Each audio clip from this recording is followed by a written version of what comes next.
Okay, neighbor, here's another happy video. This is just inside the basement entryway.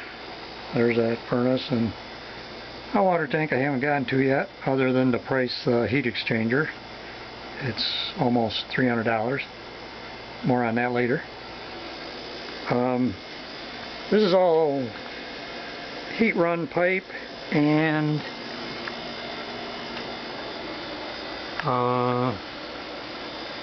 plastic drain pipes that, in my opinion, Jeff Wilson should have taken away. Unless you had some kind of agreement with him, the fact that it's still here kind of tells me he was pretty lazy. Moving on in here,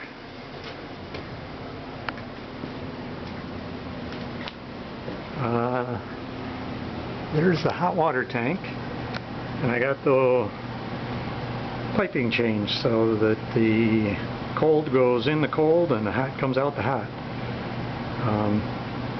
And the other thing that I've done down here, spent a couple days doing it, is I didn't take a before picture, but I changed the exhaust piping for the hot water tank and the furnace, and to do that I needed to change the gas piping.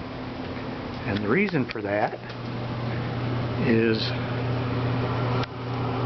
right there is a little plastic notice of some kind, and it's curled up right there because it's melted, and the reason it's melted is from heat that comes out here, exhaust fumes. And the reason they come out there is because whoever installed the exhaust piping for the furnace and the hot water tank, you'll see that there's a Y here now, but it used to be a T. And what would happen if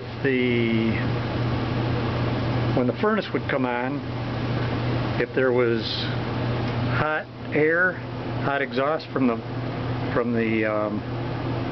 hot water tank, the furnace exhaust has a blower on it, so it would blow the hot or the exhaust for the furnace up into that T, and then some would go that way up into the chimney and some would go that way, blocking what was coming out of the hot water tank.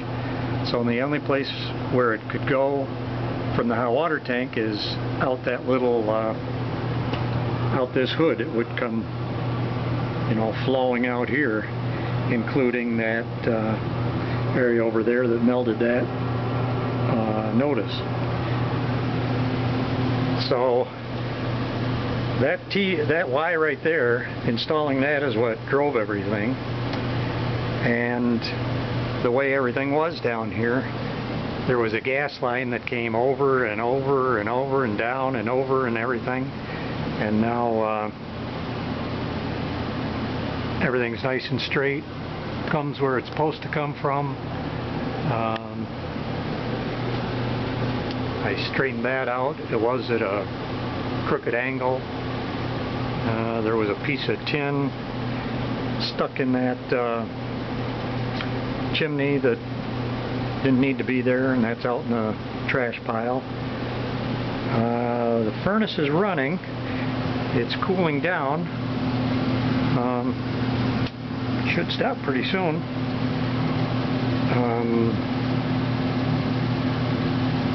I put a new furnace filter in it. What else? This heat run here, I gotta figure out a way to hold it up. That's another Jeff Wilson treasure. And another thing I discovered is that big pipe there and that big pipe there, they're both the cold air return for the second floor furnace. And what they connect to is that big grill that's in the entryway of the first floor. And what it means is that the cold air return to this furnace and the hot air going out,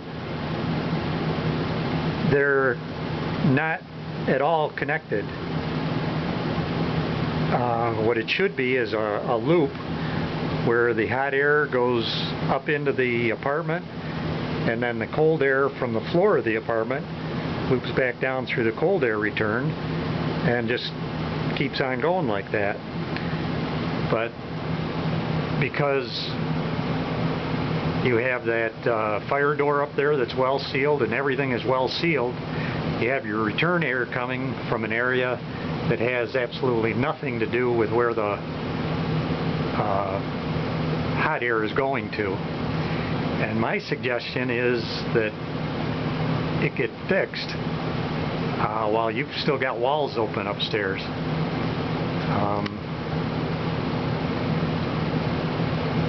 It would mean giving up some amount of it would basically mean some kind of pipes that are that big coming down all the way from probably the entry, that hallway in the center of the second floor, all the way down into here. So I guess I'll go to the upstairs and ponder that a little bit. But like I say, as long as the work is being done on the first floor, this sure ought to be incorporating a cold air return the proper way for the second floor. Okay, that's it for now. Goodbye.